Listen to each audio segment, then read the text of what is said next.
يريدون ليطفئوا نور الله بأفواههم الله متم نوره ولو كره الكافرون. قال النبي صلى الله عليه وسلم سيأتي زمان على أمتي لا يبقى من الإسلام إلا اسمه ولا يبقى من القرآن إلا رسمه مساجدهم آمرة وهي خراب من الهدى. صدق الله مولانا العظيم وصدق رسوله النبي الكريم ونحن على ذلك من الشاهدين والشاكرين الحمد لله رب العالمين.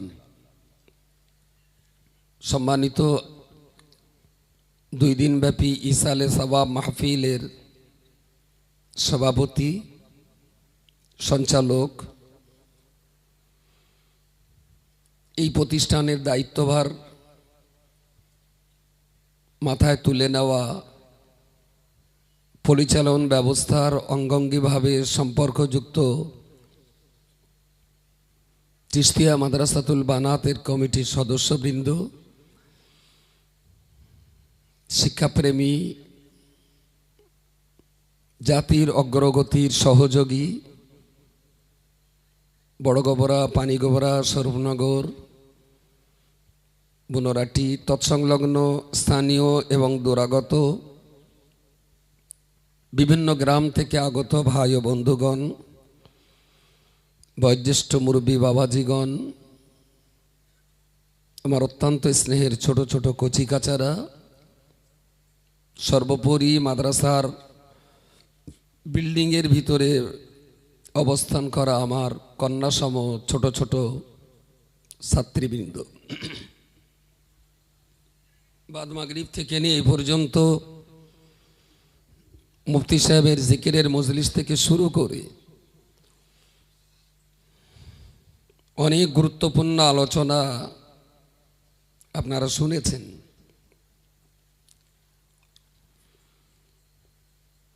আমি একেবারেই 2 দিনব্যাপী ইসালে সওয়াব মাহফিলের একদম শেষ প্রান্তে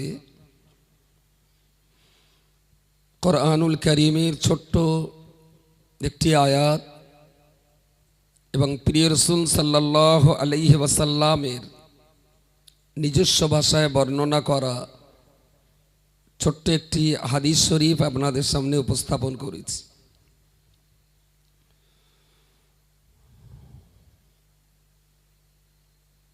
আপনাদের চোখ মুখ চেহারা দেখে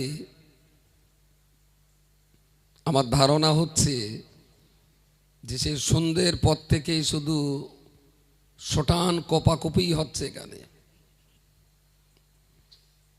তার মানে আগে কেউ যদি বড্ড ঝাল দে ভাত খায় না, তেমনি চোখ মুখ দেখলে বোঝা যায় যে বেচারা ঝাল দে ভাত খেয়েছে, চোখ মুখ দিয়ে ঝাল উঠতেছে। আপনাদের চোখ মুখ দেখে আমার ধারণা হচ্ছে যে সন্ধ্যেবেলার থেকে এ পর্যন্ত যে যা উঠেছে শুধু কোপাকুপিই চলেছে এখানে। জানি না কেডা কি বক্তব্য করেছেন। তো আমি যে আয়াতটা পড়েছি, চাঙ্গা যখন আছেন, মন মেজাজ চোখ চাউনি সব যখন ভালো আছে, কথাগুলো একটু চিবিয়ে চিবিয়ে খেতে হবে। আমি এখানে আপনাদের বলবো, আর আপনাদের এই কথাগুলো সুন্দরভাবে বুঝে সময় মতো সমানে মুখ চালাতে হবে। সামনে মুড়োয় কিছু পড়লে যেন দাঁড়াতে না পারে। ইউরিদুনা লিউতফিউ নূর আল্লাহ, ইসলামের শুরু থেকে এ পর্যন্ত যুগে যুগে বারংবার দেখা গেছে এক শ্রেণীর মানুষ তারা ইচ্ছা করে ফু দিয়ে ইসলামের আলোটাকে তারা নিভিয়ে দিতে চায়। আল্লাহু মুতিম্মু নূরিহি, শত্রুরা যত বেশি ফু দিয়ে ইসলামকে নেভাতে চাইবে, আল্লাহ ততই বেশি ইসলামের আলোর শক্তিকে বাড়িয়ে দেবেন। চেহারার সঙ্গে সুবহান আল্লাহর মিল হয়নি। 6.5 ফুট যদি বউ হয় আর 1.5 ফুট যদি স্বামী হয়, সে কি মানানসই? হ্যাঁ, চেহারা দেখছিস বিরাট চাঙ্গা, কিন্তু সুবহান আল্লাহ দেখছি জোরো রুগিবে না। একটু চাঙ্গা মতন সুবহান আল্লাহ বলেন। কছি তোর তো গালাহা হয়নি, তুই কি সুবহান আল্লাহ কলবে কলবে বললি? এখানে কেউ ফকিরে মত নি যে কলবে কলবে হবে, যা হবে ফাটাফাটি হবে। সবাই বলেন সুবহান আল্লাহ। ওয়ালাউ কারিহাল কাফিরুন, যদিও সেটা যারা ফুদে নেভাতে চায় তাদের কাছে এটা ভালো লাগবে না। কি ভালো লাগবে না? না, ওরা চাচ্ছিল ফুদে নিভিয়ে দিতে, আর যত ফু দেবে তত আলো বেড়ে যাবে। এই আলোর বেড়ে যাওয়াটা নিভিয়ে দিতে চাওয়া মানুষেরা কোনো মতেই পছন্দ করবে না। ওয়ালাউ কারিহাল কাফিরুন। প্রিয় রাসূলের সাহাবী হযরতে হুযায়ফা রাদিয়াল্লাহু তাআলা আনহু, যিনি হাদিস শাস্ত্রের সবচেয়ে বেশি হাদিস বর্ণনা করেছেন, রাসূলুল্লাহর খুব সঙ্গে সাথী সবসময় কাটাতেন, নাম তার হুযায়ফা।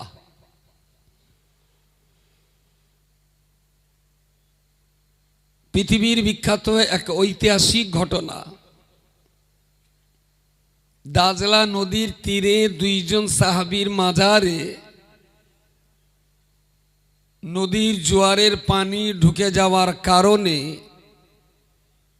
বাদশাহ স্বপ্ন দেখেছিলেন, এবং যথারীতি সেই 2 জনকে ওখান থেকে তুলে আবার বাগে সালমানে তাদেরকে 1350 বছর দাফন করা হয়েছিল। সুবহানাল্লাহ। তার মানে 1300 বছর আগে, 1350 বছর আগে দাফন করা সেই লাশ কবর দেওয়ার 1350 বছর পরই নদীর ধার থেকে তুলে সালমান পার্কে তাদেরকে আবার দাফন করা হয়েছিল। সেটা ছিল হযরতে হুযায়ফাতুল ইয়ামানি। আর আমি যে সাহাবীর কথা বলছি, ইনি হলেন হুযায়ফাতুল মাদানী। 2 জনেরই নাম হুযায়ফা। একজন ছিলেন ইয়ামানের, আর আমি যে হুযায়ফার কথা বলছি ইনি ছিলেন মদিনার। তো হযরতে হুযায়ফা রাসূলুল্লাহর কাছে এসে বললেন, ইয়া রাসূলুল্লাহ,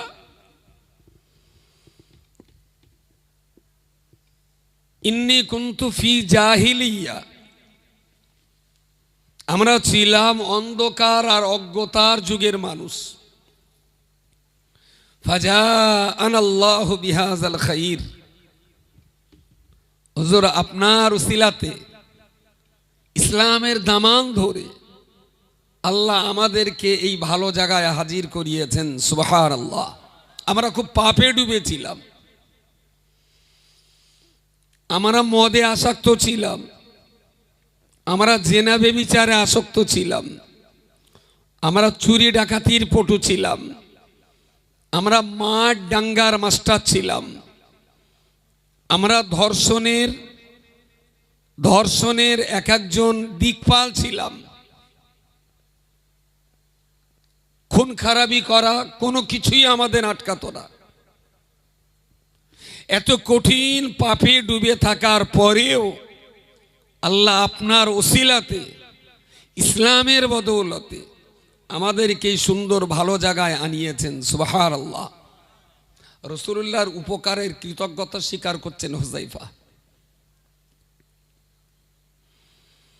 ইয়া রাসূলুল্লাহ ফাহাল বাদা হাযাল খাইরি মিন শাররিন, হুজুর ছিলাম তো খারাপ জায়গায়, এখন এসেছি ভালো জায়গায়, এই ভালোর পরে আর কি কোনো খারাপ জমানা আসবে? আমার কথা বুঝতে কি অসুবিধা হচ্ছে? রাসূলুল্লাহ বললেন, হ্যাঁ, আমার এই যুগে তোমরা যে ভালো আছো, এই ভালো জমানাটা বেশি দিন থাকবে না, এরপরে আবার একটা খারাপ জমানা আসবে। হুযায়ফার মনটা খারাপ হয়ে গেল, হুজুর তাইলে এই ভালোর পরে আবার খারাপ আসবে? বললেন হ্যাঁ।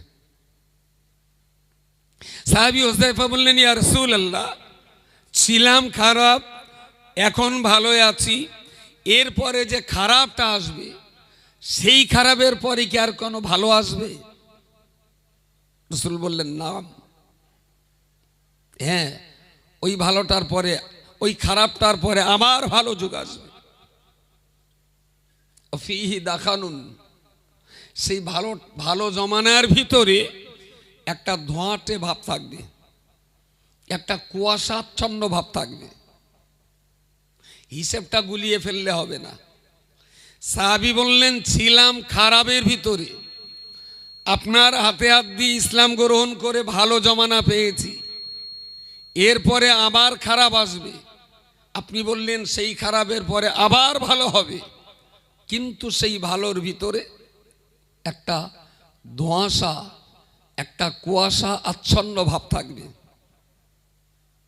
সাহাবী জিজ্ঞেস করলেন, হুযায়ফা জিজ্ঞেস করলেন, ওমা দাখানুহু, ইয়া রাসূলুল্লাহ ওই যুগের কুয়াশা আর ধোঁয়াশা, এই ব্যাপারটা একটু বিস্তারিত বলবেন?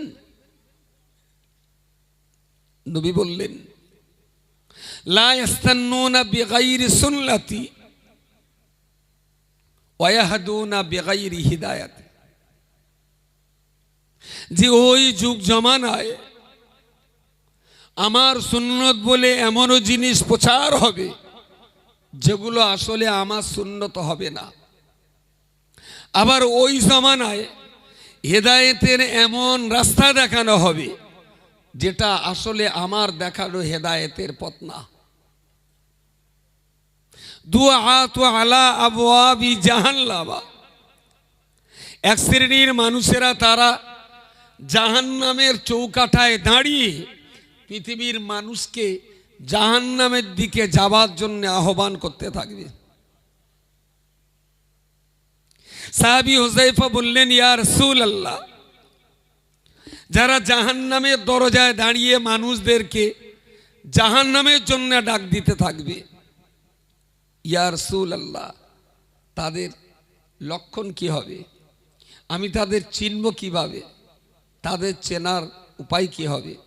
সিফহুম লানা, সিফহুম লানা ইয়া রাসূলুল্লাহ, যারা জাহান্নামের দরজায় দাঁড়িয়ে মানুষদেরকে জাহান্নামে নিয়ে যাবার আহ্বান করবে, তাদের চিহ্ন, লক্ষণ, চেনার উপায় আপনি আমাকে একটু বলে দিন। আমি হুযায়ফা যদি সেদিন বেঁচে থাকি, তাহলে তাদের হাত থেকে যেন আমি আমার ঈমান বাঁচাতে পারি। আল্লাহ নবী মুহাম্মদুর রাসূলুল্লাহ সাল্লাল্লাহু আলাইহি ওয়াসাল্লামকে হুযায়ফা যখন জিজ্ঞেস করলেন, ইয়া রাসূলুল্লাহ, ইয়া হাবিবাল্লাহ, যারা জাহান্নামের দরজায় দাঁড়িয়ে আমাদিগকে জাহান্নামের জন্য ডাক দিতে থাকবে, ওদের চরিত্র কি, ওদের চেনার উপায় কি হবে? নবী আমার বললেন, বাবা সাহাবী, হুম মিন জিলদাতিনা ওয়া ইয়াতাকাল্লামুনা বিআলসিনাতিনা, ও বাবা সাহাবী শোনো শোনো, আমি রাসূলুল্লাহ আমার গায়ে যেমন চামড়া তাদের গায়েও তেমন চামড়া থাকবে। মুহাদ্দিসগণ ব্যাখ্যা করে বলেছেন, আসলে রাসূলুল্লাহ বলতে চেয়েছেন আমার গায়ে যেমন সুন্নতি পোশাক থাকবে তাদের গায়েও তেমন সুন্নতি পোশাক থাকবে। আমি রাসূল যেমন নবিয়ানা কথা বলি তারাও তেমন আমার মতো নবিয়ানা কথা বলবে। কঠিন বিপদ হলো এই জায়গাটায়, কঠিন বিপদ। শয়তান যদি শয়তানের পোশাক পরে শয়তানি করে, তার হাত থেকে বাঁচা যায়, তার হাত থেকে বাঁচা যায়। কিন্তু শয়তান যদি সুন্নতি পোশাক পরে শয়তানি করে। আমার কথা কি বোঝা যাচ্ছে? এর হাত থেকে বাঁচা, এর হাত থেকে বাঁচা। কি বলছে? বাঁচার লাইন নেই। লাইন আছে কচি, লাইন আছে। জামাও চোখে দেখতে হবে, সালে এড়িয়ে না বক না, বাঁচা যাবে। আমি শুধু জামা দেখে হুড়মুড় করে পড়বো কেন? বুঝতে পারেননি? আমার এই কচিগুলো আজ বড় বড় জামা গায়ে দেয়। জামা গায়ে তো ঠিক আছে যদি ইমামতি করতে দেয়। বড় জামা পয়সা দিলে বড় করা যাবে, কিন্তু যদি ইমামতি করতে দেয়, মোশাররফ ভাই বলেছে, বলে জোহর আর আসর পড়িয়ে দেবো। ও তো সাইলেন্সের নামাজ, জোহর আসর পড়িয়ে দেবে। আসলে ব্যাপার হলো দুলালের তাল মিস্ত্রি। দুলালের তাল মিস্ত্রি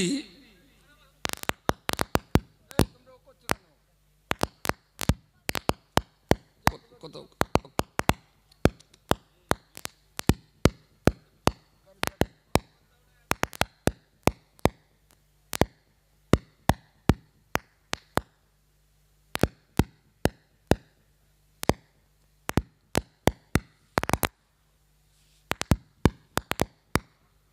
শর্ট সার্কিট হচ্ছে।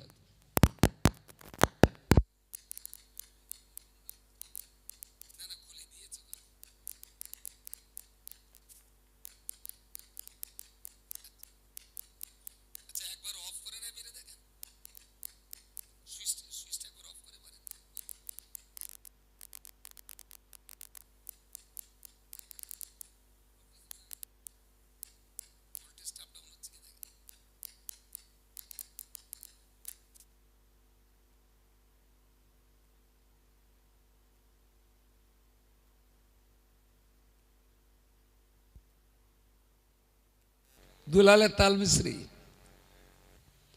প্রথম তাল মিস্ত্রিটা তৈরি করে যে ভদ্রলোক, তখন শুধু লেখা থাকতো দুলালের তাল মিস্ত্রি। এখন তার দুটো ছেলে, বাবা মরে যাওয়ার পর দুই ছেলে ঝগড়া বাঁধিয়ে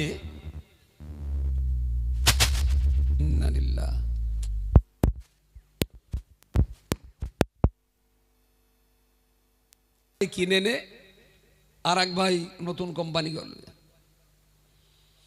তা যে দাম বেশি দিয়েছে মূল কোম্পানি সে কিনে নিল, আর পরে যে নতুন কোম্পানি খুলেছে ওর বোতলের গায়ে লিখে দিয়েছে দুলালের তাল মিস্ত্রি, নকল হইতে সাবধান। কিছু বোঝা গেছে? বুঝতে পারেন কি বলেছি? যেটা অরিজিনাল দুলালের তাল মিস্ত্রি তার গায়ে কিচ্ছু লেখা নেই, আর যেটা পরে তৈরি হয়েছে তারই গায়ে লিখে দিয়েছে নকল হইতে সাবধান।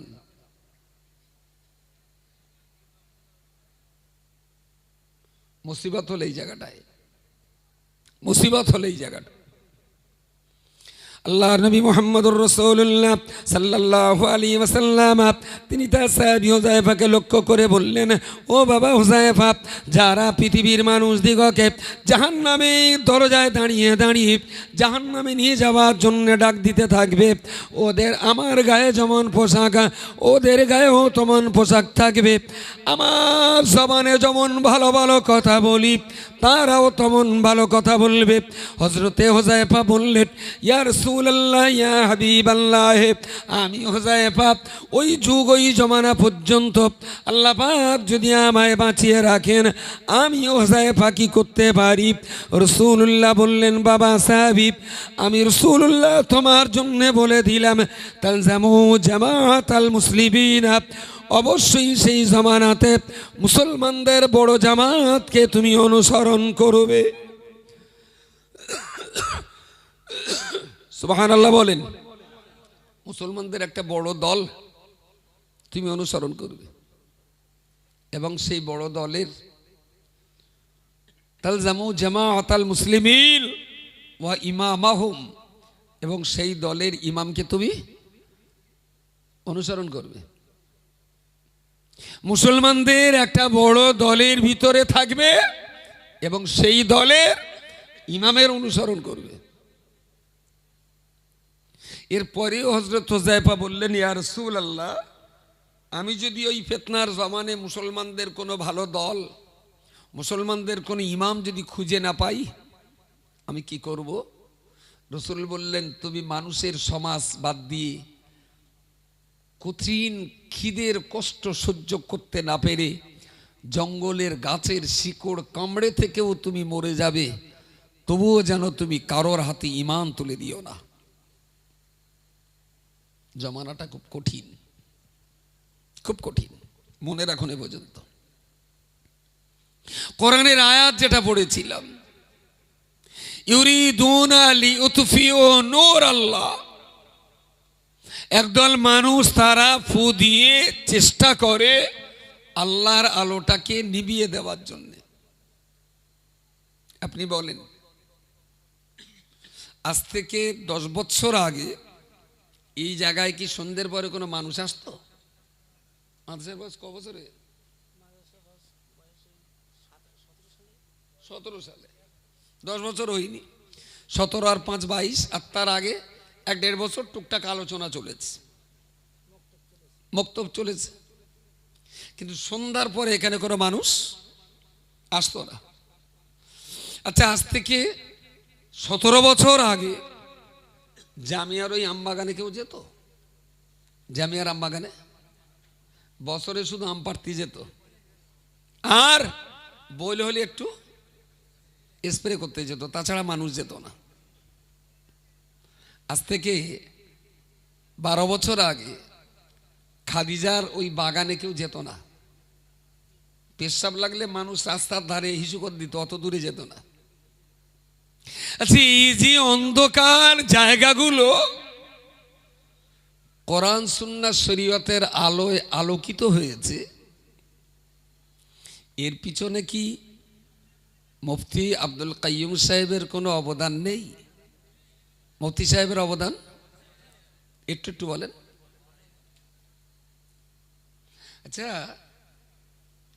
যে মানুষটার নেতৃত্বে এতগুলো অন্ধকার জায়গায় আলো জ্বলেছে, এতগুলো অন্ধকার জায়গায় সুন্দরভাবে দিনের প্রদীপ যত দিন যাচ্ছে ধীরে ধীরে ধীরে ধীরে তত বাড়ছে। গত বছর এসে দেখেছিলেন চিশতিয়া একতলা, এবার এসে কি হাফতলা দেখছেন? কত? 2 তলা। এতে আনন্দ হচ্ছে না দুঃখ হচ্ছে? আচ্ছা, সবার কি আনন্দ হচ্ছে? কারো কারো খুলছে, কারো কারো খুলছে, বাস পড়ছে। আচ্ছা, 86টা মাদ্রাসা, 12টা মেয়েদের মাদ্রাসা, জামিয়ার মতো এত বড় একটা বিশ্ববিদ্যালয়, 200-র অধিক কেরালা মডেল, এইগুলোতে সামনে রেখে 35,000 ছেলে মেয়েকে তাদের কলবের ভিতরে আমরা কোরআনের নূর জ্বালাবার চেষ্টা করছি। আচ্ছা, সেই সময়ে যখন 35,000 বাচ্চার অন্তরে আমরা কোরআন হাদিসের আলো জ্বালাবার লড়াই করছি, ঠিক সেই রকম একটা সময়ে মুফতি সাহেবের নামে ধর্ষণের মামলা জুড়ে দিয়ে যারা জেলে ঢুকিয়ে আলোগুলো লেবাবার চেষ্টা করছে, আসলে এরা কি কাজটা খুব ভালো করছে? কাজটা মনে হয় ভালো করছে। আচ্ছা, এই প্রতিষ্ঠানগুলো কি বন্ধ হয়ে গেলে আপনাদের ভালো হয়? বন্ধ হয়ে গেলে ক্ষতি। কিসের ক্ষতি? না, মানুষের মাঝখানে শিক্ষা দীক্ষা ধর্ম না থাকলে মানুষ কিন্তু আবার অন্ধকার অজ্ঞতার দিকে চলে যাবে। এই যে এখানে 150-200 বাচ্চা নিয়মিত 5 ওয়াক্ত নামাজ পড়ছে, এই বাচ্চাগুলো যদি বাড়িতে থেকে হাই স্কুলে পড়তো তাহলে এরা কি 5 ওয়াক্ত নামাজ পেত? পেত না। আচ্ছা, এরা বাড়িতে থাকলে সবাই কি হাই স্কুলে পড়ার সুযোগটাও পেত? পেত না।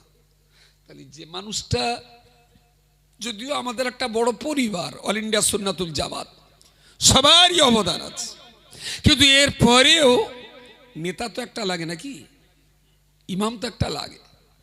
সেই ইমামের জায়গায় মুফতি সাহেব থেকে কখনো বকে, কখনো কোলে টেনে, কখনো ধমক দিয়ে, কখনো ভালোবাসা দিয়ে, কখনো আদর করে, কখনো ঝাঁকুনি দিয়ে, এই যে বিরাট সংসারের, এত বড় একটা সংসারের তিনি যে নেতৃত্ব দিয়ে যাচ্ছেন, আর ঠিক অন্য কোনো চুনোপুটি না, ঠিক সেই লোকটাকে ধরে জেলবন্দি করার ষড়যন্ত্র যারা করে, আপনি কি ভাবছেন এরা সফল হবে? আপনার কি মনে হয় যে এরা কখনো জিতবে? আসলে নিজেই ফাঁদে পড়বে। আসলে জ্বলন্ত আগুনে না লাঠি দিয়ে আঘাত করলে আগুন বাড়ে। ওই ছোট বয়সে দেখতাম মায়েরা ধান সেদ্ধ করতেন বিজলির পল দিয়ে বা তুষকুড়ো দিয়ে। তা অনেক সময় তুষ দিয়ে দে বড় একটা খেঁটে থাকতো, 2-3 মিনিট 5 মিনিট পর পর সেই খেঁটেটা ওর ভেতরে এনে দিয়ে ছাইগুলো হগল বগল করে দিলে আগুন নিভে যেত। বলেন আরো, তাহলে এ জন্তু বুঝতে পারছে না যে ও ফিকে না কাড়ি দে চুলোর আগুন আরো বাড়াচ্ছে, এটাও বুঝতে পারছে না।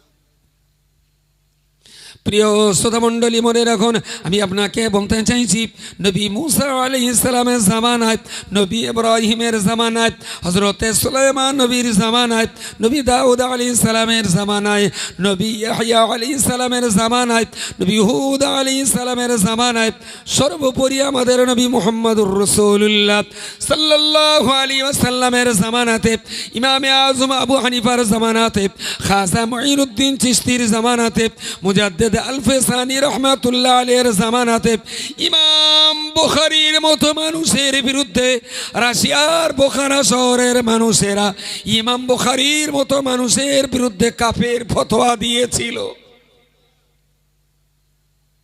ইমাম বুখারীকেও কুফরি ফতোয়া শুনতে হয়েছিল, খাজা মুঈনুদ্দিন চিশতিকেও কঠিন পরীক্ষা দিতে হয়েছিল, মুজাদ্দিদ আল-ফিসানিকেও অনেক পরীক্ষা দিতে হয়েছিল। মুজাদ্দিদ আল-ফিসানি ওই সময় যিনি ভারতবর্ষের বাদশা ছিলেন, আমি ভুলে যাচ্ছি নামটা, তার মনে হলে বলে দেব। তো বাদশা বললেন, কোরআন আল্লাহর সৃষ্টি করা একটা পদার্থ।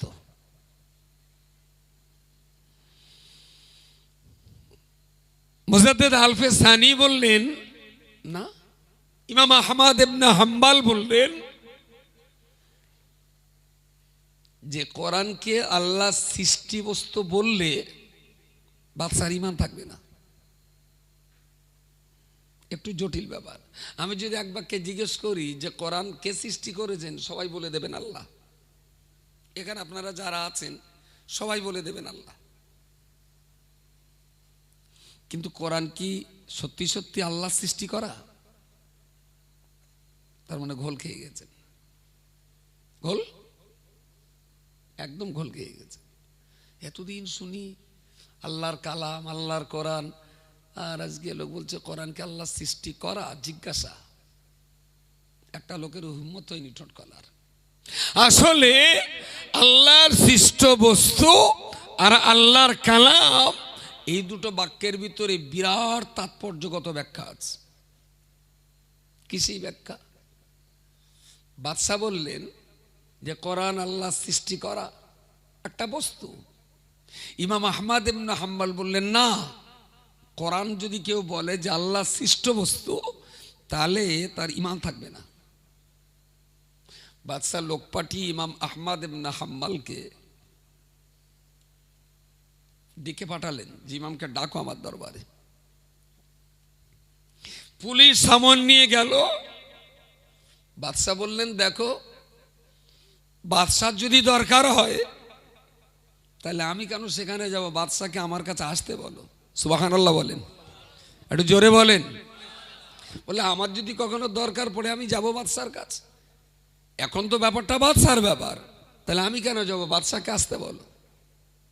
পুলিশ আবার যেয়ে বলল, জাহাপানা, ইমাম সাহেব এই বলেছেন। বলে, এত বড় ব্যাপার? বিরাট পুলিশ বাহিনী পাঠিয়ে বললেন, জবরদস্তি ওনাকে তুলে আনো। তো জবরদস্তি জোর করে তুলে আনলো, রাজার দরবারে রাখা।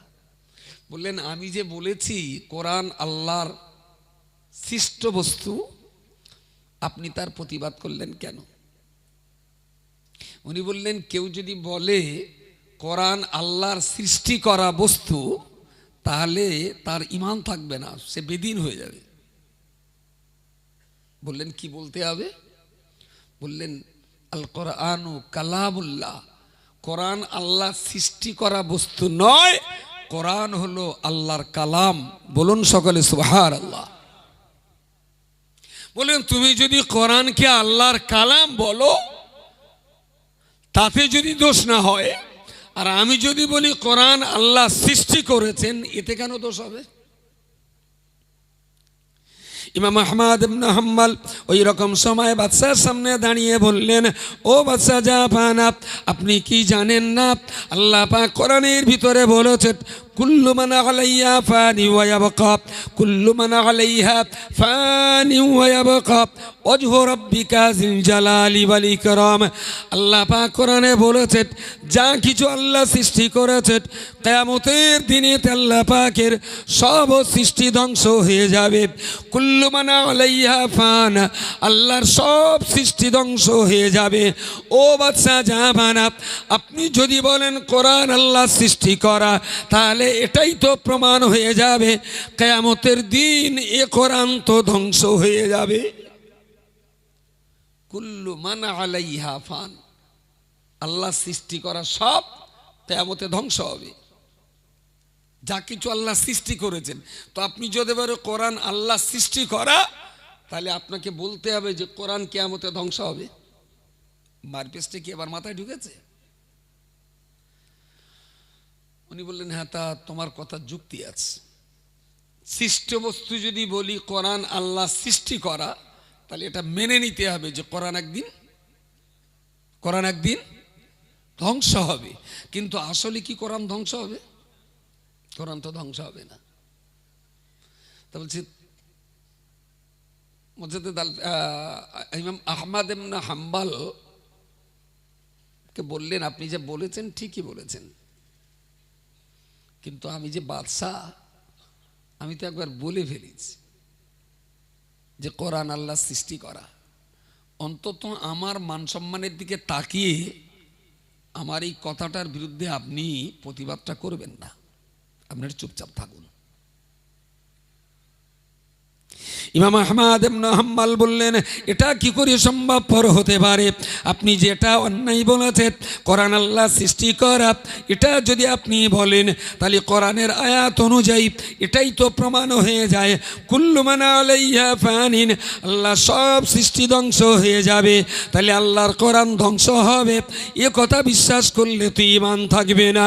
ও বাদশা জাহাপানা, আপনি একথা যখন বলেছেন, আর আমি যদি ওই কথার প্রতিবাদ না করি, আপনার এই কথার প্রতিবাদ যদি না করি, দেশের আম জনসাধারণ মানুষেরা, এরা তো আপনার কথাকে বিশ্বাস করে নিয়ে আপনার সঙ্গে সঙ্গে এরাও তো ঈমান হারা হয়ে যাবে। আমি প্রতিবাদ না করে চুপ থাকতে পারবো না। মানুষরাও বিশ্বাস করবে যে কোরআন আল্লাহ সৃষ্টি করা, কিয়ামতে কোরআন ধ্বংস হবে কোরআনের এই আয়াত অনুযায়ী। আমি এই লক্ষ লক্ষ জনগণের ঈমান নিয়ে ছিনিবিনি খেলা করতে পারবো না।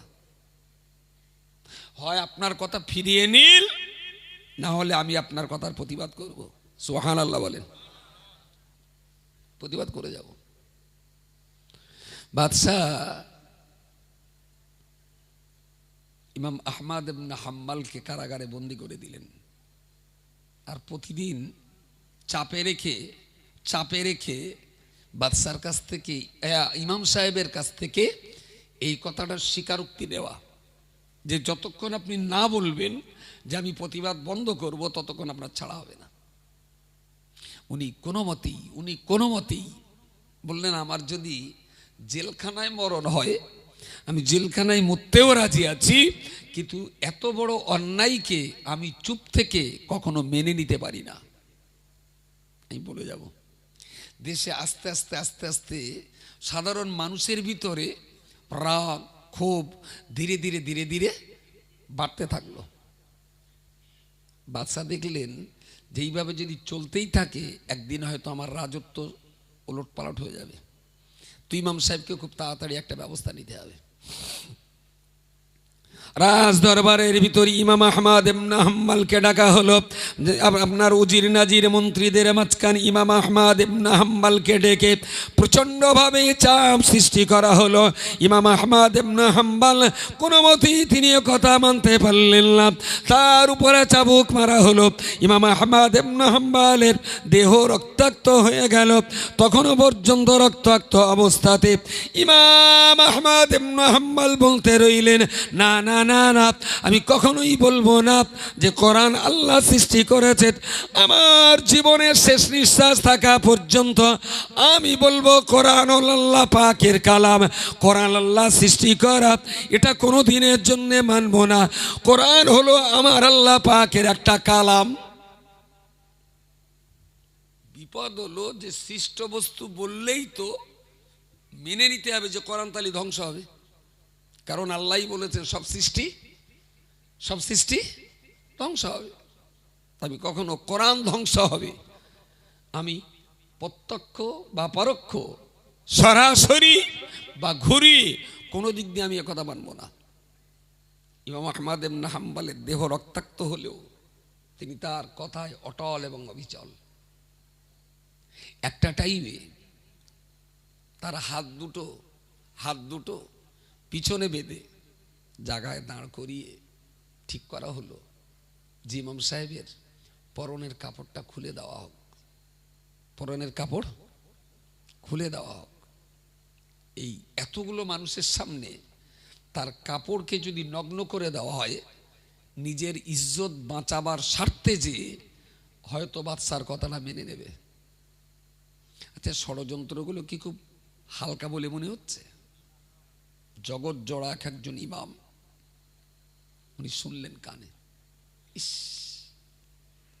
এতগুলো মানুষের সামনে আমার কাপড় খুলে তারা নগ্ন করবে। একজন ব্যক্তি ছুটে এলো। বাদশার নির্দেশ আদেশ হওয়ার সঙ্গে সঙ্গে ইমাম সাহেবের পরনের পায়জামা দড়ি খোলা হলো। তখনও পর্যন্ত ধরে রাখা, তখনও পর্যন্ত উলঙ্গ করা হয়নি। ইমামের হাত পিছনে বেঁধে রাখা। ওই অবস্থায় তাকে জিজ্ঞেস করা হলো, ও ইমাম আহমদ ইবনে হাম্বল, বলো এখনো যদি তুমি মেনে নাও বাদশা যেটাই বলেছেন ওটাই ঠিক, তাহলে তোমার পরনের পায়জামা খুলে দেওয়া হবে না। ইমাম আহমদ ইবনে হাম্বল ভেবে নিলেন, আমি যদি আমার গুপ্তাঙ্গ ঢেকে রাখতে চাই তাহলে এই কথা তো আমার মেনে নিতে হবে যে কোরআন একদিন ধ্বংস হবে, কোরআন আল্লাহ সৃষ্টি করা, বাদশার কথা তো আমার মানতে হবে। আমার ইজ্জত যদি আমি বাঁচাতে চাই, আল্লাহর কোরআনের ইজ্জত নষ্ট হয়ে যাবে। আর আমি যদি কোরআনের ইজ্জত রক্ষা করতে যাই তাহলে তো আমার ইজ্জত চলে যাবে। ইমাম আহমদ ইবনে হাম্বল চোখ বন্ধ করে চিৎকার করে বলে দিলেন, ও বাদশা জাহাবানা, আমি ইমাম আহমদ ইবনে হাম্বল, আমি উলঙ্গ হয়ে বেইজ্জত হতে পারি, কিন্তু আমার উলঙ্গের মধ্য দিয়ে আল্লাহর কোরআনকে আমি উলঙ্গ হতে দেব না।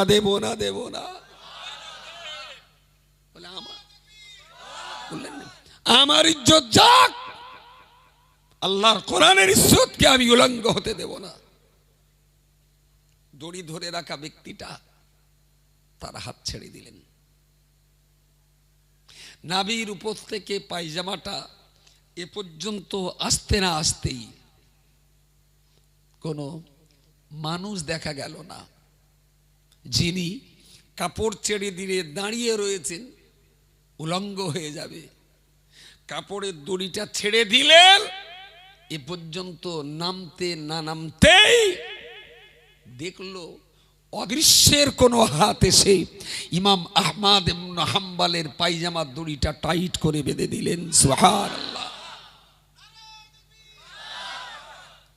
ইমাম আহমদ ইবনে হাম্বলকে জিজ্ঞেস করা হলো, ও ইমাম সাহেব বলো বলো, তোমাকে এত প্রচণ্ডভাবে আঘাত করছি, তোমার দেহ রক্তাক্ত হয়ে গেল, এরপরেও তুমি মানতে চাইলে না। ইমাম সাহেব বললেন, আমি আল্লাহর কোরআনের ইজ্জতের জন্য লড়াই করছি, আর বাদশাহ নিজের ইজ্জতের জন্য আমায় মারপিট করছে। আমার মার খাওয়া আল্লাহর কোরআনের জন্যে, আর বাদশাহ আমার মারছে তার ইজ্জত রক্ষা করার জন্যে। ও বাদশাহ জাহানা, আপনি আমায় যখন মারছিলেন, আমার নাক দিয়ে যখন রক্ত গড়িয়ে গড়িয়ে পড়ছিল, আমি আহমদ ইবনে হাম্বল আমার নাকের প্রতি রক্তের ফোঁটার ভিতরে আমি আল্লাহর জান্নাতের সুগন্ধ পাচ্ছিলাম। আপনি মারছিলেন, হয়তো গায়ে জ্বালা করছিল, কষ্ট হচ্ছিল, কিন্তু নাকে যখন জান্নাতের ঘ্রাণ পাচ্ছিলাম, তখন আমার মনে হচ্ছিল সারা জীবন নামাজ কালাম পড়ে তো নাকে তো জান্নাতের ঘেরান কখনো পাইনি। আজকে হকের উপরে দাঁড়িয়ে বাদশার হাতের চাবুক খেয়ে আমি যখন রক্তের ভিতরে জান্নাতের ঘেরান পাচ্ছি, নিশ্চয়ই আমার দাঁড়ানোর জায়গাটা সঠিক রয়েছে। বললেন, তোমার কাপড় তো আমরাই খুলে দিয়েছিলাম, কাপড়টা বাঁধলো কে? ইমাম আহমদ ইবনে হাম্বল বলেছিলেন, মাল্লাহুল মাওলা ফালাহুল কুল, যে আল্লাহর হয়ে যায় গোটা সৃষ্টি জগৎ আর হয়ে যায়। আমি যেহেতু কোরআনের ইজ্জতের জন্য লড়াই করছিলাম, তাই আল্লাহ পাক রব্বুল আলামিন তিনি তার পক্ষ থেকে ফেরেশতা পাঠিয়ে দিয়ে আমি ইমাম আহমদ ইবনে হাম্বল আল্লাহর ফেরেশতা দিয়ে আল্লাহ পাক আমার পরনের কাপড় বেঁধে আমার ইজ্জতকে আল্লাহ বাঁচিয়ে নিয়েছেন। ইউরিদুনা লিউতফিউ নূর আল্লাহ। আল্লাহ বললেন যে একদল মানুষ চেষ্টা করে ফু দিয়ে ইসলামের আলোটা নিভিয়ে দেওয়ার। আল্লাহু মুতিম্মু নূরিহি, এরা যত ফু দিয়ে নেবাতি যায় আল্লাহ ততই আলোটাকে বৃদ্ধি করেন। ইমাম আহমদ ইবনে হাম্বলের এই ইতিহাস পৃথিবীর জাজ্জল্য প্রমাণ। ওনার যতটা ভক্ত পৃথিবীতে ছিল, এই পরীক্ষা দেওয়ার কারণেই ইমামের ভক্ত কয়েক হাজার নয় লক্ষ গোল এই জগতের মাটিতে আল্লাহ বৃদ্ধি করে দিয়েছিলেন। সুবহানাল্লাহ। আমার না বললি আপনি কি বলবেন থেকে যে ওটি হিংসা হয় বলো। আমি তো মেজে ভাই আর উনি বড় ভাই, আমার চাইতে যদি ও লোক বিরাট ওপরে উঠে যায় তা আমারও বলে একটু রাগ হবে। নিজে ও লোকের নামে আসামি করে যে মামলা, ধর্ষণের মামলা, মেয়েদের মুখে অ্যাসিড মারার মামলা, আপনি ভাবতে পাচ্ছেন কত বড় নিচ্চোর, কত বড় ছোট লোক, কত বড় অসভ্য না হলে একজন আলেমের সম্পর্কে লিখিতভাবে এই স্টেটমেন্ট থানায় দিতে পারে। লিখিতভাবে কত বড় জাতির কত বড় দুশ্মন না হলে কি করে বলতে পারে যে বাদুড়িয়া দাঙ্গার মাস্টার মাইন্ডে এরাই ছিল? বাদুড়িয়া দাঙ্গা নাকি কাইম সাহেব বানিয়েছিলেন। আচ্ছা, এসব মামলা আরএসএসরা করে, যে মুসলমানরা দাঙ্গা বাঁধাচ্ছে, সব মামলা আরএসএসরা করে। কোনো মুসলমানের পক্ষে এই মামলা করা সম্ভব? আরে ধরে নেন কাইম সাহেব মাওলানা না, মুফতি না, কিচ্ছু না, একটা সাধারণ লোক। তাই কি সেই লোকটার বিরুদ্ধে এই মামলা, এই মিথ্যা মামলা জুড়ে দেওয়া কোনো রুচিশীল যার মাথাটা ভালো আছে এরম ব্যক্তির পক্ষে কি সম্ভব? শয়তান ওর মাথায় কি মোতা না মুতলি এই কাজও করতে পারে। মিলিয়ে নিন, নবী বলেছিলেন যারা জাহান্নামের দিকে মানুষকে নিয়ে যাবে, আমার গায়ে যেমন জামা তাদের গায়েও সেরাম জামা থাকবে। আমি যেমন নবিয়ানা কথা বলি, তাদের মুখেও নবিয়ানা কথা থাকবে। আমি সেদিনে ঠিক করছি যে একটা তো হটাপটা হবে, হোক।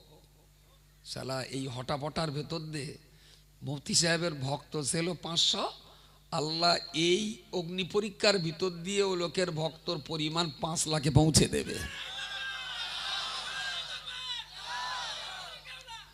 ফিকে জ্বলন্ত চুলোয় ফিকে নাকড়ি দিলে আগুনের জোর এমনি জ্বলতলে এক জুতিয়া, শালা ফিকে নাকড়ি দে। আমার এমনি কোটা টেনশন হয় না, মানে পুরো কেসটা ডিল করছি আমি, আমার এমনি কোনো টেনশন হয় না। কিন্তু হিংসা একটু হচ্ছে, ভাই তো আমার চেয়ে শালা অনেক দূর চলে যাবেন, এই জায়গাটা একটু হিংসা হচ্ছে, তা নইলে আর কিচ্ছু না। আমি বলছি কি, আমার বংশের পিছনে কিন্তু কোনো স্ট্যাম্প নেই। উনি মুফতি সাহেব, আমি আমি আমি আমি সাহেব, আমার পেছনে শামসুর রহমান সাহেব, তার পেছনে নিমাই চাঁদ সাহেব। কোন স্ট্যাম্প আছে? শেখ সৈয়দ মোগল পাঠানের কোন স্ট্যাম্প? আমি তো নিমাই কোম্পানির প্রোডাকশন, আমার পিছনে কোনো স্ট্যাম্প নেই। যাদের পিছনে পীরের স্ট্যাম্প, যাদের পিছনে শেখের স্ট্যাম্প, যাদের পিছনে সিদ্দিকির স্ট্যাম্প, যাদের পিছনে সৈয়দের স্ট্যাম্প, যারা জামার হাতাগুলো শিরায় শিরায় নবী আর সিদ্দিকের রক্ত দেখায়,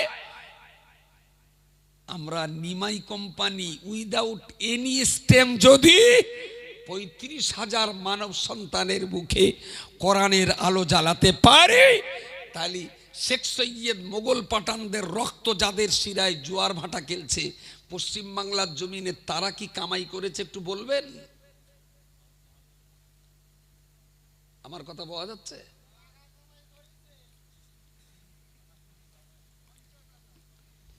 টাকা কামাই করিনি রে ভাই, জাহান্নামের আগুন কামাই করেছে। ও মাল যত খাবে ততই জ্বলবে, ততই জ্বলবে।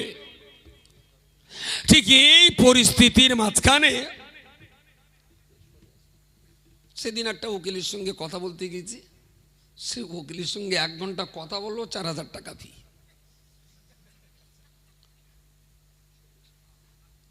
তা দিলাম 4,000 টাকা দিয়ে 1 ঘন্টা শুধু বুদ্ধি নিলাম। এখন ওইটা তো আমার নেই, ধার করতে হবে। হাদিস কোরআনের ব্যাপার হলে সেনায় ঘেটে ঘুটিয়ে দেখতুম, বা দুটো আলেমে জিজ্ঞেস করতুম, এটা আইনের ব্যাপার, লড়তে গেলে কেস বুঝতে হবে। উনি বললেন, আমি বললাম, উনি পাল্টা বললেন, আমি পাল্টা বললাম, 1 ঘন্টা ধরে বুঝলাম, 4,000 টাকা দিলাম। তার কাছ পর্যন্ত পৌঁছতে আবার একটা 2 কিল ধরে তাই যেতে হবে, সে আবার যাত্রার কথায় কথা বলে না। এদের দুজনের দিলাম আবার 3,000 টাকা, 7,000 টাকা গেল শুধু উকিলের সঙ্গে কথা বলতে, কেস টেস লড়া টড়া কিচ্ছু না, মুভ করা টড়া কিচ্ছু না। আজকে আবার এক উকিলের কাছে পাঠিয়েছি যে কেসের ম্যারিটে কি হবে। আমি অন্তত গোটা 10 উকিলের সঙ্গে কথা বলছি, কার কি পরামর্শ সবগুলো এক জায়গায় করে রিফাইন করবো যে কোন পথে আমি হাঁটবো। বুঝতে পারেননি? আমি এইগুলো স্বপ্নে এখন পেঁয়াজ কুচকে, তেল কুচকে, ওদিকে গোস্ত কুটে, এদিকে হলদি, ওদিকে আদা রসুন বেটে সব চুলোর পারে সাজাচ্ছি। আর কাইম সাহেব, মুফতি সাহেব আর রজব আলী মাথায় রক্ত উঠে যায়, কি করছিস বল দিন দেখি, কবে কি হবে, এতদিন হয়ে গেল ওখানে কিছু করলি নে। আমি শুধু শুনছি, কিন্তু গোস্ত আনতে গেলে আগে বলো চুলোর পাশে সব জোগাড় করে নিয়ে বসতে হয়। তা সে আমি আর কিছু বলতেছি না, আমি বললাম আমি আমার লাইনে আছি না, তুই এখনো জামিন টামিন করলি না। আমি বলি আল্লাহর রহমতিল হবেনি। রজব আলী আজকে আবার ফোন করেছে, বলতেছে কি করতেছেন বলেন দিন। আমি বলি মুফতি সাহেব পাম দিচ্ছে, তুই ফুলতেছিস, একটু ঠান্ডা হরে ভাই, আমি তো আসি লাইনে। তো আজকে বোধহয় আজকে সকালে আমি বলি এই টাকা কত টাকা দেবো, আর এই যে টাকা কত কথা মুফতি সাহেব বলিনি এখনো, তোর নিয়ে খেয়ে গাছ কথা বলার জন্য 4,000। ও লোক যেন সারাদিন ফ্রি বকে, মনে করতে সবাই ফিরি আগে। ও লোক ছাড়েন দেখেনি জামিয়া বসে, ওই ভাব বকেই যাচ্ছে ফিরি, মনে করতে সবাই ফিরি বকবে। আমি কিছু বলিনি, বললে আবার হাঁকা দেবেন, আমি বেকার হাঁকা শুনতে যাবো কেন। তা মনে করছি যে মুফতি সাহেবের এই কেসে যা টাকা লাগে সবার কাছ থেকে 1 টাকা করে নেবো। মুফতি সাহেবের যারা ভক্ত প্রত্যেকের কাছ থেকে 1 টাকা নেবো, কারোর কাছ থেকে 2 টাকা নেবো না। ওই টাকায় গুনে নেবো যে লোকের ভক্ত করা। বুঝতে পারেননি? আমি টাকা না, আমার দরকার ও লোকের ভক্ত করা, 1 টাকা করে গুনে নেবো। এখনো কার সঙ্গে কিছু বলিনি, 1 টাকা করে নেবো। চিন্তা করতে করতে আজকে সন্ধ্যের পর একজন ফোন করে বলতে, হুজুর শুনেছি মুফতি সাহেব তো এইভাবে তাকে অবজ্ঞা করা হয়েছে। তো সে বলে আর একটা কথা বলেছে যেটা বললি খুব বাজে জিনিস। বলতে হুজুর যদি আপনার বলতো আমার অত রাগ হইতো না। আমি আর কিছু বললুম না। মুফতি সাহেবের মতো লোকের এই কথা বললো, বলতে আপনার বললে আমার অত রাগ হতো না। দূর করে মনে হচ্ছে দেই ফোন কেটে কাটলুম না। যা কি করা যাবে ভাই, দুনিয়া তো সবকিছু মানিয়ে গুছিয়ে নিতে হবে। তাহলে কোন কি লড়ছে কি হচ্ছে শুনেছে, শুনে টুনে বলছে যে টাকায় পিছবেন না, মুফতি সাহেবের এই কেসে যত টাকা লাগবে আমি একা দিয়ে দেবো। বলছে আপনার ফোনপে নাম্বার দেন, ও লোকের এই কেসের লড়াইতে কেউ যেন টাকা না দেয়, সব টাকাটাই আমি একা দিয়ে দেবো। বাড়ি কোথায়? ঢোলাহাট। কোথায়? ঢোলাহাট, দক্ষিণ 24 ঢোলাহাটের। সে বলছে সব টাকা আমি দিয়ে দেবো। আমি বলছি ভাই ঠিক আছে, তোমার টাকা তোমার কাছে থাক, সময় হলে লোবান। আমি তখন ভাবছি, সকালে ভাবলুম 1 টাকা করে নেবো, আর বিকেলে বলতেছে যে আমি একা দিয়ে দেবো। এর ভেতরে একটা কিছু রহস্য কাজ করছে হিসেবের। আচ্ছা ওর কাছ থেকে একা লেলেই একা 1 টাকা করলে হিসেবটা ঠিক হয় বলেন? তাহলে ওরা আবার বলতে হবে যে ভাই তোর টাকা থাক, পরে আবার আমার নামে যখন দেবে তখন তুই দিস। এটা হলো কিন্তু পার হয়ে যাক 1 টাকা করে, আর আমার বেলাটা তো কেউ দেবে না, তখন তুই দিস। এই পর্যন্ত আমি না এইটা নিয়ে একদম, যদি বলেন টেনশন কেলা, কোনো টেনশনের জায়গা নেই। তবে কথা সে একটা কথা বলে না, শালা মুরগি যায় যাক, শ্যালের মনটা তো চেনা গেল। বিশ্বাস করুন কেসের যে ধারা, আমরা যে বায়ান লিখেছে, বায়ান পড়লে না আম পাবলিক নিজেকে ঠান্ডা রাখা কষ্টকর। আমি ওটা কাউকে দিইনি এখনো, খুব শিক্ষিত মানুষদেরকে একজনকে দিয়েছি, 1-2জনকে দিয়েছি। দোয়া করেন ইনশাআল্লাহ। লোকের মান রক্ষার জিম্মাদার স্বয়ং আল্লাহ, বলুন সুবহানাল্লাহ। এসব চ্যাংসা বলে চুনোপুটি লোকের মান নিয়ে টানাটানি করে শালা নিজেই গাড্ডায় যাবে, আর মুফতি সাহেবকে আল্লাহ আর অনেক উঁচু মর্যাদা দেবেন। আল্লাহ কবুল করুন, বলুন আল্লাহুম্মা আমিন। আলহামদুলিল্লাহ, আমার আলোচনা আজকে শেষ। চারিদিকে যা এনে বসকে দিয়েছে, ডাব ব্যাপারী, পিঠে ব্যাপারী, ঘি ব্যাপারী, ওতে ডিম ব্যাপারী, এদিকে সোনা ব্যাপারী, এইগুলো তো দিতে হবে। আচ্ছা ও থাক, তার আগে এসব হবে, তার আগে ওরা তো চাচ্ছে ফুদে লিপকে দেওয়ার। সন্ধ্যার পর থেকে অনেক টাকা দিয়েছেন, মুফতি সাহেব টাকা দিয়েছেন, আমাদের আশিক বিল্লাহ সাহেব টাকা কালেকশন করেছে। এবছরের যা কালেকশন হওয়ার, আশিক বিল্লাহ পর্যন্ত গত বছর যা কালেকশন হয়েছে আশিক বিল্লাহ পর্যন্ত ছাড়িয়ে গেছে। সুবহানাল্লাহ বলেন। গত বছরের কালেকশন মুফতি সাহেব থেকে শুরু করে আশিক বিল্লাহ এসে গত বছরের কোটা পূর্ণ বেড়ে গেছে, গত বছরের তুলনায় বেড়ে গেছে। এবারে সেই ছোট বয়সে ওই খেজুর গুড়ির পাটালি ফেলতে দেখতেন, এরম গোল গোল সরপোষ, তার উপরে কাপড় বিছকে দে, সেই বিষ মারা গুড় ওতে ঢেলে দেবে। মনে পড়ে একটু? বিসমারা গুড় ওতে হয়তো 10টা প্লেট দিয়েছে, সব 10টায় কানায় কানায় দিয়ে এলো। এইবার ওই গুড় মিনিট 5-7 পরে একটু শুকো শুকো হবে, আর কাঁকি দিয়ে খানিটা কেটে নিয়ে ইদের উপরে চড়ন দেবে, ওইটা দিয়ে চেপে দেবে, আর পাটালিটা চারিদিক থেকে একটু ফুলে উঠবে ডিজাইনটা। আমি চড়ন দিতে এইছি, পাটালি যা ঢালার মুফতি সাহেব আর আশিক বিল্লাহ ঢেলে দেছে, আমি ওর ওপরে একটু চড়ন দিয়ে দেবো খুব হালকা করে। এই মজলিসে অনেক টাকা দিয়েছেন, এরপরেও কেউ বাদ থাকতে পারে, কেউ ডবল দিতে পারে, কারণ ভালো জাতের গই, ভালো জাতের গাই 1-1.5 ঘন্টা পর পর পানায়, ঘন্টা 1.5 সময় দিলে আবার একটু পানাবে। তো আল্লাহর রাস্তে বেশি যাবেন, একদম বেশি না। আমি হিসেব নিয়েছি যে গত বছর যে পরিমাণ কালেকশন হয়েছিল, আলহামদুলিল্লাহ আশিক বিল্লাহ পর্যন্ত সেই কালেকশন ছাপিয়ে গেছে।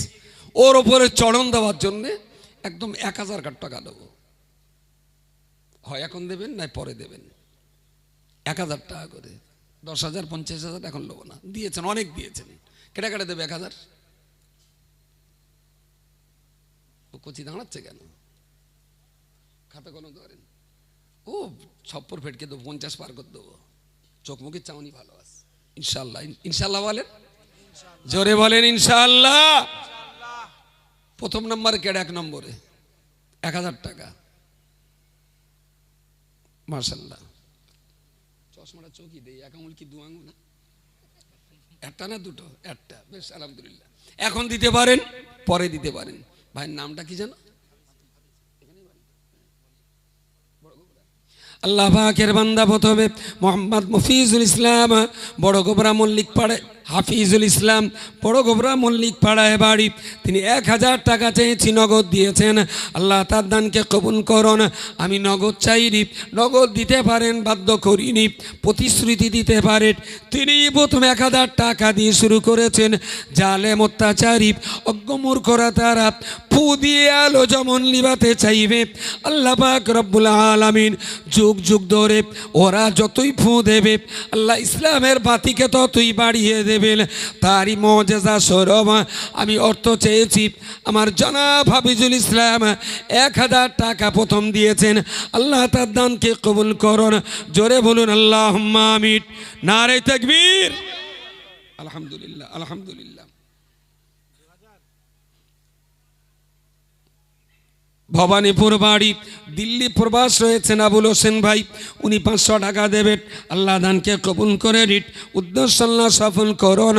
প্রত্যেক দাতার দানে আপনি বরকত নসিব করুন। জোরে বলুন আল্লাহুম্মা আমিন, নারে তাকবীর। 1 নম্বর 1000, দ্বিতীয় নম্বর বলেন। মাশাআল্লাহ। আমার জনাব সম্পাদক মুফাজ্জিল সাহেব, উনি 2000 টাকা দেবেন। আল্লাহ দানকে কবুল করুন, উদ্দেশ্য সফল করুন। তাদের জীবন জিন্দেগি এই প্রতিষ্ঠানের খেদমত করতে করতে আল্লাহ পাক দুনিয়ার জীবনটা যেন প্রতিষ্ঠানের খেদমতের পিছনে ব্যয় করতে পারেন। জোরে বলুন আল্লাহুম্মা আমিন, নারে তাকবীর।